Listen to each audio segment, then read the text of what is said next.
사랑하는 구독자 여러분 반갑습니다. 시원한 8월 한 달 되시길 바라며 구독과 좋아요 버튼도 꾹 눌러주세요. 그럼 사연 시작합니다. 안녕하세요. 서울에서 한정식집을 운영하고 있는 내일 모레 60을 바라보고 있는 여성입니다. 원래는 전주에서 식당을 운영했지만 남편이 서울로 발령받는 바람에 서울로 이사 오면서 식당도 새로 오픈했답니다. 서울에 온 지도 벌써 30년이 다 돼가는데요. 그동안 참 많은 일들이 있었습니다. 곧 딸아이가 결혼을 앞두고 있는 시점에 그동안 엄마로서 잘 살아왔나 생각이 들더라고요. 평소 잘 챙겨보던 사연 채널에 제가 지금까지 살아왔던 인생 이야기를 좀 들려드리려고 이렇게 글을 쓰게 되었습니다. 식당을 운영하다 보면 정말 다양한 사람들을 만나게 되는데요. 아마 여러분께 들려드릴 제 이야기 속에 등장하는 사람들은 제 인생에서 가장 특별하기도 하고 절대 잊히려야 잊힐 수 없는 그런 사람들이랍니다. 나이 들어 주책이라고 하실 수 있겠지만 큰 마음 먹고 제 이야기를 들려드리는 것이니만큼 많은 공감 부탁드려요. 저는 고등학교 시절에 제 과외 선생님을 무척이나 좋아했습니다. 어린 시절에 하라는 공부는 하지 않고 오로지 과외 선생님만 바라보았죠. 그 과외 선생님이 바로 제 남편입니다. 저보다 7살 많았던 남편에게 첫눈에 반해 무작정 시집간다며 울고 불고 떼쓰며 따라다니던 게 엊그제 같은데요.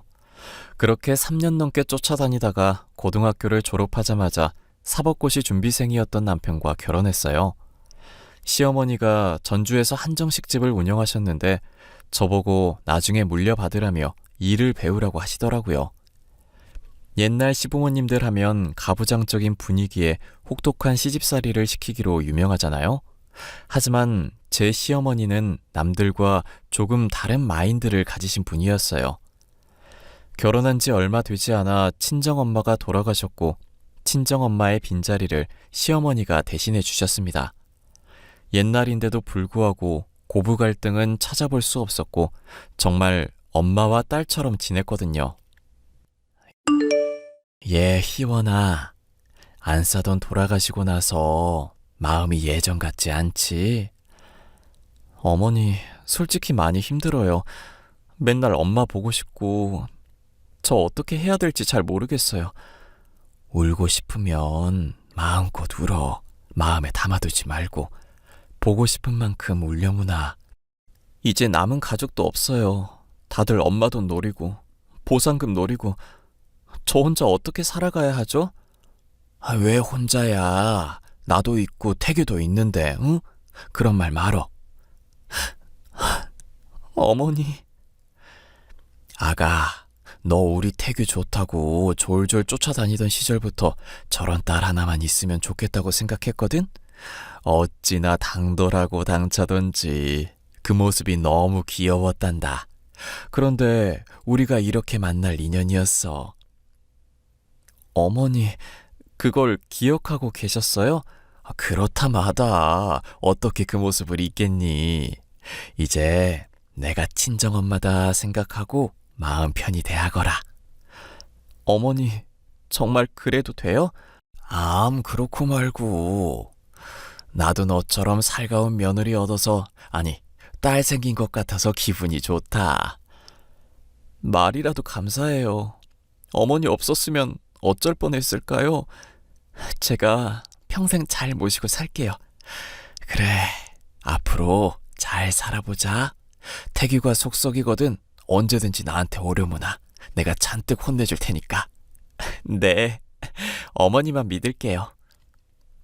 그렇게 얼마의 시간이 흘렀고 남편도 사법고시에 합격해 검사 생활을 시작했습니다. 그런데 저에게 한 가지 안타까운 시련이 찾아왔어요.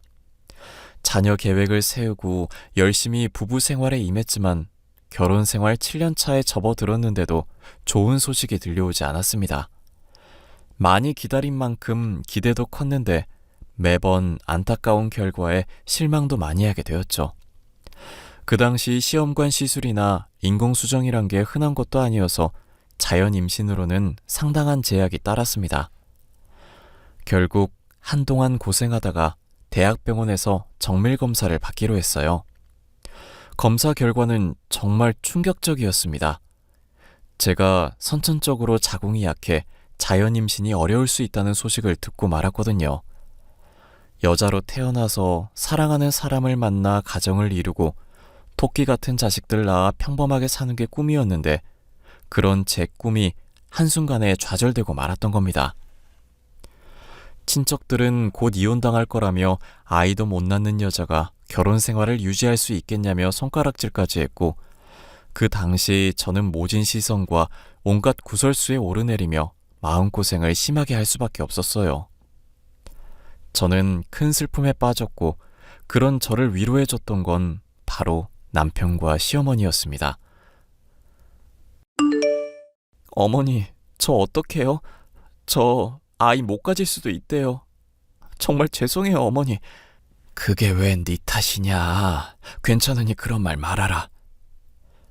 대라도 이어야 하는데 그러지 못해서 너무 죄송해요. 그게 무슨 말이야. 꼭 배 아파 낳은 자식만 자식이 되는 건 아니야. 너희들만 괜찮다면 난 입양도 생각하고 있다. 네? 입양이요? 그래, 입양이 나쁜 건 아니잖니. 내가 자식을 다 키워본 입장으로서 한 사람이 인간 하나를 키워낸다는 건 대단한 인내심과 정말 내 살과 뼈를 깎아내는 일이야. 그만큼 각오해야 하는 일이지. 그러니 너무 어렵게 생각하지 말자. 제가 죄송해서 어떻게 그래요. 말씀만으로도 너무 감사해요. 생각지도 못했는데. 네 마음을 내가 알아줘야지. 누가 또 알아준다니? 괜히 마음 아파하지 말고 어느 정도 마음 추스르면 입양 생각해보자. 엄마 정말 괜찮겠어요? 괜찮고 말고. 마음 추스르면 고아원 가서 한번 둘러보자꾸나. 그 김 원장이랑 잘 아는 사이니까 내가 이야기 좀 해보마. 어머니, 배려 너무 감사해요. 제 마음도 다 이해해 주시고. 저 정말 어머니한테 효도할게요. 그래. 차라리 입양해서 마음 붙이고 정 붙이고 소중하게 키우자꾸나. 엄마, 내가 다 고마워요. 나도 생각하지 못한 걸. 이 은혜 살면서 잊지 않을게요. 엄마가 저한테 해주신 것처럼 저도 아이한테 최선을 다할게요. 그렇게 얼마 뒤 저는 시어머니와 남편과 함께 희망보육원이라는 곳에 가게 되었죠. 정말 눈도 못 뜬 갓난아이부터 초등학생, 중학생까지 저마다 사연을 갖고 사는 아이들이 많았습니다. 아이들과 놀아주기도 하며 한참을 둘러보는데 유독 눈에 띄는 아이가 있더라고요. 4살 된 여자아이였는데 말도 잘하고 유독 저와 남편을 잘 따르는 모습을 보였습니다. 그저 사람이 좋아서 반가워서 그러겠거니 했는데 저희가 집에 갈 시간이 되자 울며 불며 떼를 쓰더라고요. 왜 우냐 물어보니 가면 안 올 거잖아 라며 닭똥 같은 눈물을 흘리는데 어찌나 마음이 아프던지요. 눈물 콧물 다 빼고 자지러지게 우는 아이를 겨우 달래놓고 집에 돌아왔는데 자꾸 눈에 밟혔습니다. 자려고 누웠는데도 한참을 뒤척이며 계속 그 아이를 생각했죠. 그러다 남편과 대화를 하게 되었습니다. 여보, 나 아무래도 서정이가 눈에 밟힌다? 아까 울었던 애 말하는 거지? 울어서 그런가? 이상하게 자꾸 생각이 나. 계속 손잡고 있어서 아직도 온기가 남아있는 것 같고. 하긴 유독 우릴 잘 따랐지. 아까 원장님한테 이야기 들어보니까 혼자 4살이라 어울리는 친구가 없다더라. 그래서 우리한테 더 그랬던 것 같아. 그러게, 외로워 보였어. 우리 그 아이 입양할까? 사실 나도 그렇게 생각했는데 당신이 좋다면 나도 좋아. 더군다나 그 아이라면 더더욱. 근데 당신 정말 괜찮아? 갑자기 왜 울어? 어디 아파? 아니, 미안해서 그러지. 내가 몸이 좋질 않아서 당신한테 실망만 시키는 거 아닌가 하고. 또 그러네. 괜찮다니까. 당신이 좋으면 나도 좋아. 가슴으로 나왔지만 누구보다 소중하게 키울 거야. 이미 내 자식이나 다름없지. 이렇게 자꾸 생각나고 눈에 밟히는 거 보면 우리랑 만날 인연이었던 거야. 그러니까 당신도 너무 미안해하지 마. 우리가 열심히 키우면 되는 거야. 정말? 그렇게 말해줘서 고마워. 내가 살면서 다 갚을게. 뭐라 말로 표현해야 할지 모르겠다. 정말 고마워. 결국 날이 밝자마자 고아원으로 다시 가서 그 여자아이를 입양하는 절차를 밟았습니다. 김서정이라는 이름을 갖고 있었는데 남편의 성을 따 박서정으로 개명도 하고 함께 살게 되었죠. 만날 인연은 따로 있다고 하듯이 처음부터 제 아이인 양 살갑고 친근했고 익숙했어요. 어느 화목한 집안 못지않게 처음부터 그래왔듯이 부러울 정도로 행복한 시간을 보내게 되었습니다. 그렇게 20년의 세월이 흘렀고 저는 시어머니에게 식당을 물려받아 본격적으로 운영하게 되었죠. 물론 시어머니도 함께 일했으나 나이가 드셔서 종종 허드렛 일을 도와주시는 정도였죠. 딸은 대학 졸업을 앞두고 있었고 온 가족이 각자의 위치에서 바쁜 삶을 보내고 있던 시기였습니다. 딸아이는 저희와 함께 살기 시작하면서 그 흔한 투정 한 번 안 부리고 속 한 번 안 썩이고 화목하게 잘 지냈어요. 서정아, 바쁘니? 엄마가 지난번에 보낸 반찬은 잘 받은 거야? 잘 받았어. 왜 이렇게 많이 보냈대? 우리 냉장고 작은 거 알잖아. 친구들이랑 나눠 먹으라고. 잘 먹어야 공부도 잘하는 거야. 우리 딸 고생하는 거 알아서 할머니랑 같이 만든 거야. 다 네가 좋아하는 걸로. 역시 우리 엄마랑 할머니가 최고야. 강아지, 요즘 힘든 건 없어? 할머니, 저 워낙 튼튼하고 깡다고 있는 거 알잖아요. 그래, 그건 알지. 그래도 힘든 게 있으면 바로바로 말해. 그래야 속 안 썩지. 사실 할머니, 나 사법시험 준비하고 있어요. 내년에 3학년 되면 졸업 준비도 미리 해야 하니까 공부 같이 해버리게요. 어? 너 너무 힘들지 않겠니? 논문도 써야 하고 졸업 준비하는 것도 힘든데 사법고시 하면 너 정말 잠도 못 잘 텐데. 아이고, 그렇게 힘든 거 아서라 아서. 예, 서정아, 안 하면 안 되겠니? 그러게 말이다. 너무 무리하는 거 아닌가 싶다. 할머니도 걱정하시고. 사법고시가 만만한 시험은 아니다. 아무리 날고 기어도 떨어지는 게 사법고시야. 너 단단히 각오해야 한다. 할머니, 엄마 아빠 걱정 마요. 나 아빠 닮아서 똑똑하니까. 미리 준비해서 한 번에 합격할게요. 쉬엄쉬엄 공부해. 몸 상하면 걱정할 사람들 많다. 나 젊어서 괜찮아. 할머니 건강이나 잘 챙기세요. 엄마 아빠도. 조만간 시험 끝나면 전주 한번 내려갈게요. 맛있는 거 많이 해줘요. 특히 할머니표 감자전. 알겠다, 우리 강아지. 조만간 또 연락하렴. 힘내거라. 아빠가 시험에 참고될 만한 자료들 정리해서 메일로 보내줄 테니까 시간 날 때마다 참고해. 그렇게 2년이라는 시간이 흘렀고 딸아이는 약속대로 졸업과 동시에 사법시험 합격이라는 영예를 안겨주었습니다. 시어머니는 집안의 경사라 하며 동네에 현수막도 걸자고 하셨죠. 결과 발표를 듣고 딸이 전주로 내려왔고 정말 동네 잔치를 벌였습니다. 남편도 자기 닮아서 똑똑하다며 크게 기뻐했고 가족 모두가 행복에 겨워 눈물을 흘릴 지경이었죠. 그러다 한 차례 검은 먹구름이 드리웠습니다. 몇십 년 동안 친정엄마 그 이상으로 의지했던 시어머니가 노환으로 돌아가신 거예요. 워낙 나이도 있으셨고 앓고 있던 지병이 있으셔서 많이 힘들어 하셨거든요. 슬픈 마음을 어루만지며 장례를 치르고 얼마 뒤 남편이 서울지검으로 발령받게 되었습니다. 딸아이도 사법연수를 끝내고 서울의 한 대형 로펌에서 일하게 되었죠. 그렇게 전주 생활을 정리하고 서울로 이주하게 된 거랍니다. 새로 식당도 오픈하고 바쁜 부녀 뒷바라지 하느라 정신없는데 고아원 원장님이 연락 오더라고요. 고아원 원장님과 전화통화를 끝낸 저는 내심 불안해졌어요. 사실 얼마 전부터 딸아이의 친모라는 사람이 자신의 아이가 보고 싶다며 찾아왔다는 겁니다. 제가 지금까지 있는 정 없는 정 줘가며 키워온 자식인데 다시 데려갈까봐 두려웠나 봐요.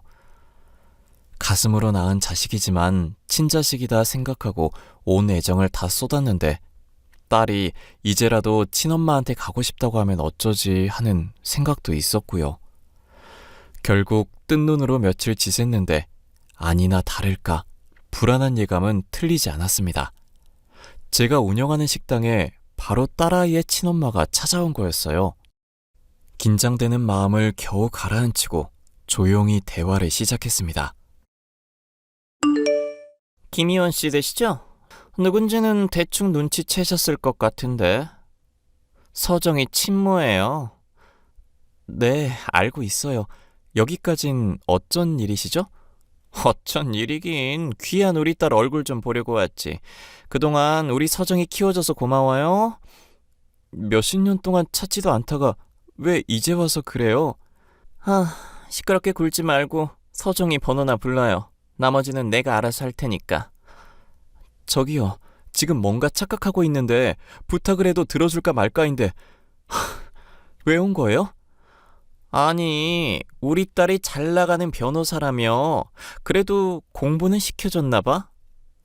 그럼요. 하고 싶은 공부 마음껏 해주는 게 부모된 도리 아닌가요? 근데 왜 찾아오셨어요?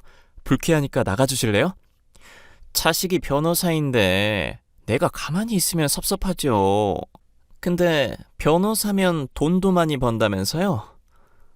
아무리 많이 벌어도 당신한테 줄 돈은 없어. 자기 자식 버리고 갈 땐 언제고 왜 이제 와서 만난다고 난리야? 좋게 대우해 주는 것도 이번이 마지막이에요. 나가요. 미안해서 어쩌나. 나는 나갈 생각이 없는데. 딸도 잘 살고 있고 친엄마가 이렇게 버젓이 있는데 내가 뭐가 무서워서 피해? 당신이 정말 엄마라면 애초에 그런 곳에 서정이를 맡기면 안 되지.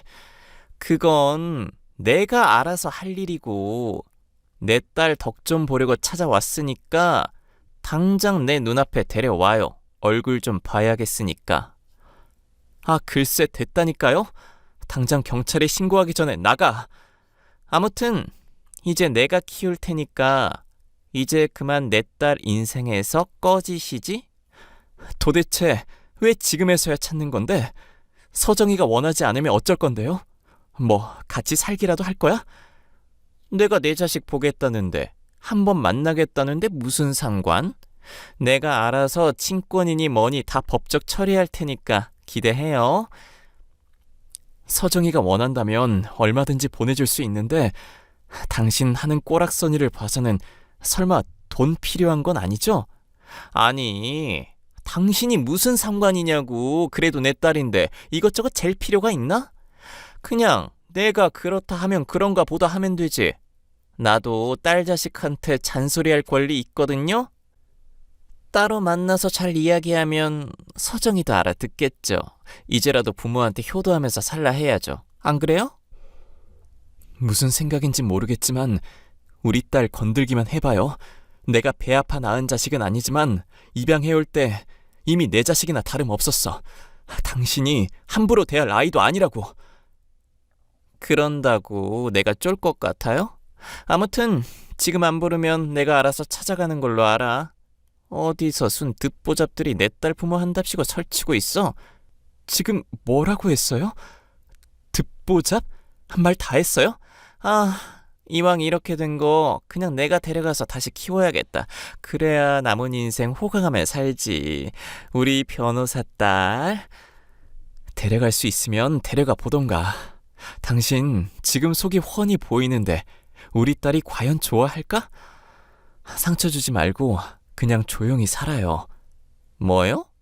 지금 말 다 했어요? 아무리 그래도 핏줄은 무시 못하지. 그년도 나 닮았으면 내가 좋다고 그럴 거야. 그래요?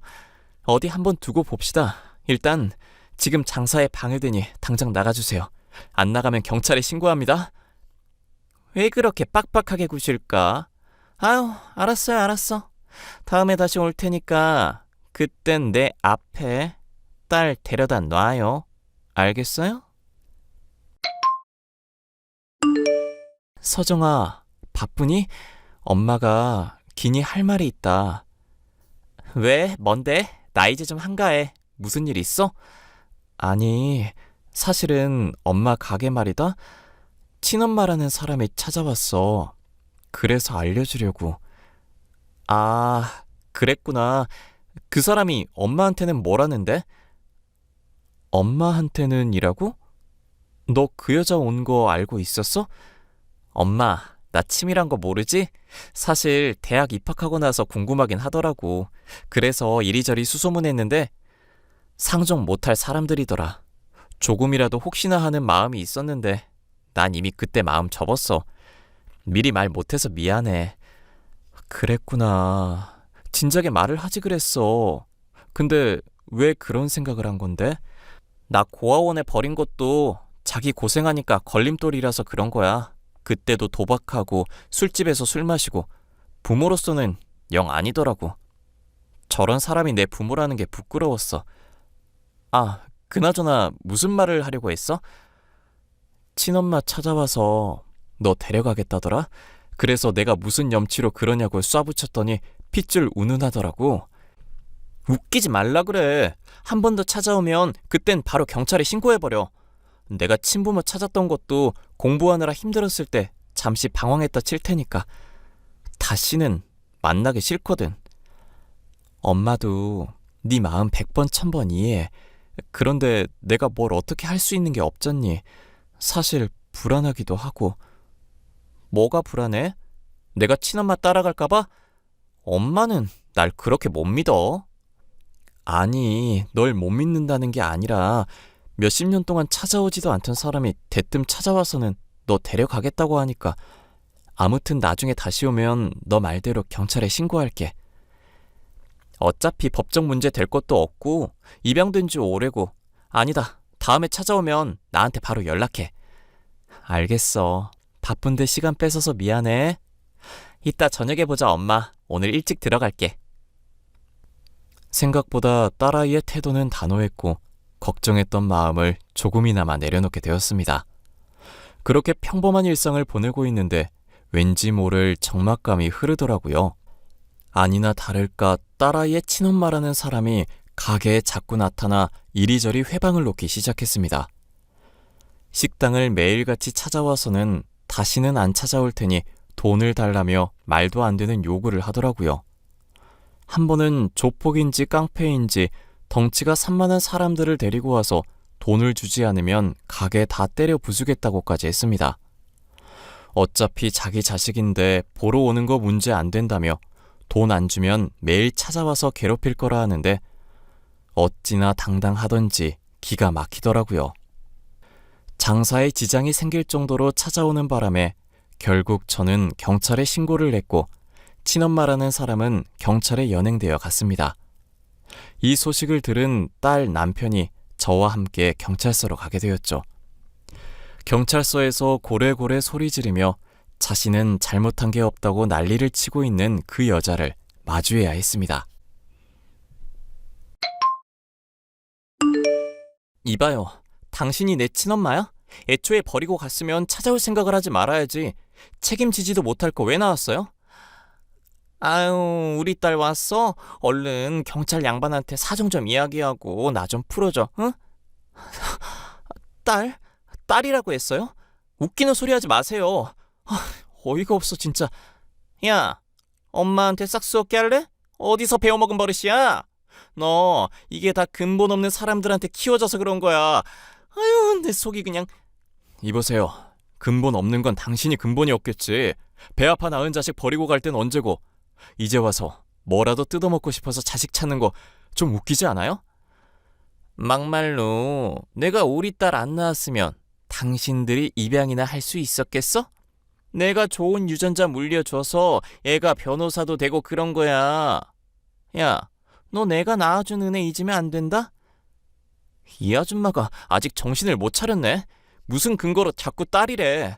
나는 당신 같은 엄마 둔 적 없어요. 유전자 검사라도 하던가. 어차피 넌 나랑 같이 살 생각 없잖아? 그러니까 내가 깔끔하게 포기해 줄게. 대신에 돈 가져와. 현금으로 5억. 경찰서에서 참 잘도 한다. 지금 자식 팔아 장사합니까? 무슨 친엄마라는 사람이 있다이야? 적당히 눈치 챙기세요. 이보세요. 여기 경찰서야. 뭐? 당신이 뭔데 이래라 저래라야? 나? 서울지검 박태규 검사다.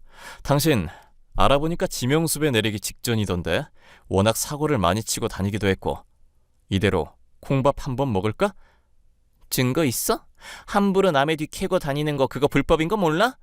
검사라고 했지? 더 잘 알겠네. 당신 내가 고소해버릴 거야. 하던가. 당신 사기 전과도 있고 유명하던데 해볼 수 있으면 해보라고. 이 증거들을 보고도 그런 소리 할 수나 있나 한번 보지. 남편이 이리저리 수소문해서 얻은 증거들을 내보이자 그 여자는 얼굴색이 싹 변했습니다. 그랬더니 무릎까지 꿇으며 다시는 안 나타나겠다고 통사정을 해대더라고요. 가게에 찾아와 협박했던 증거까지 더해 경찰에 제출했고 사기죄, 공갈 협박 등으로 재판에 넘겨졌습니다. 유치장에 갇히면서까지 울며 불며 매달리는데 꼴이 말이 아니더라고요. 결국 그 여자는 징역 5년을 구형받아 구치소에 수감되었습니다. 딸아이는 그 여자를 상대로 접근 금지, 통신 제한을 걸어버렸고요. 아니나 다를까 구치소에 수감되고 난 뒤에 무슨 할 말이 그렇게 많은지 하루가 멀다 하고 접견 신청을 하더랍니다. 딸아이가 찾아가서 단단히 일러두고 왔다고 해요. 그랬더니 신기하게 그 뒤로는 아무런 연락도 없습니다. 모든 일이 끝나고 딸아이와 맥주 한잔하며 이야기를 나눴어요. 그동안 많이 놀랐지? 아니야 엄마, 나보다 엄마가 더 놀랬지. 언젠가 한 번은 만날 거라 생각했어. 근데 그게 이런 식일 줄은 몰랐지. 엄마가 미안해. 모든 게 다 엄마 탓인 것 같아. 이게 왜 엄마 탓이야. 만났어도 인연이 아니니까 끝을 본 거고. 이미 고아원에 날 버린 순간부터 끝난 인연이야. 자기가 배 아파 낳은 자식을 자기 손으로 버렸는데 나중에 찾아온다 한들 그게 진심이겠어? 네가 그렇다면 그런 거겠지. 그래도 친부모를 진작에 찾아줬어야 했는데. 이렇게 돼서 미안해. 아빠도 미안해하고 있고. 아니, 그럴 필요가 없다고. 내 엄마 아빠가 여기 있는데 뭐하러 그래. 이미 큰 사랑 받으면서 살았고 이제는 내가 엄마 아빠 호강시켜줄 거야. 정말? 우리 딸 기특하네. 그리고 날 낳아준 건 고맙지만 나한테 일말의 애정도 없는 사람한테 엄마, 생모라고 부르기도 싫어. 가족은 오로지 엄마, 아빠, 할머니뿐이야. 내가 너한테 배운다. 엄마한테 와줘서 고마워. 너는 처음 봤을 때도 그렇고 지금도 그렇고 영원히 내 딸이야. 앞으로 더 행복하게 지내자. 알겠지? 알겠어 엄마. 내가 많이 사랑해. 그렇게 어느덧 2년이라는 시간이 흘렀고 딸아이는 남편 밑에 있던 검사와 인연이 다 곧 결혼을 앞두고 있습니다. 결혼 준비한다고 정신없는 와중에도 절 챙기는 딸아이를 보고 있으면 매일매일 행복해서 눈물이 날 지경이랍니다. 배 아파 낳은 자식은 아니지만 이미 제 친자식이나 다름없는 딸아이가 앞으로도 더 행복했으면 좋겠어요. 제가 죽는 날까지 딸아이의 행복을 위해 기도하면서 저 또한 열심히 살 겁니다. 그런 저의 모습 기대해 주세요. 제 사연은 여기까지입니다. 사연을 들으시면서 어떤 생각이 드셨나요? 자식과 부모지간은 천륜지간이라고 합니다. 하늘이 이어준 인연이라는 뜻인데 배 아파 낳은 자식만이 내 자식이 아닌 걸 인생을 살아오면서 알게 되었어요. 고아원에서 딸을 만나지 않았더라면 아마도 지금의 행복은 누릴 수 없었겠죠? 제 사연이 공감되셨다면 응원의 댓글 부탁드리고 날이 많이 더운데 건강 잘 챙기세요.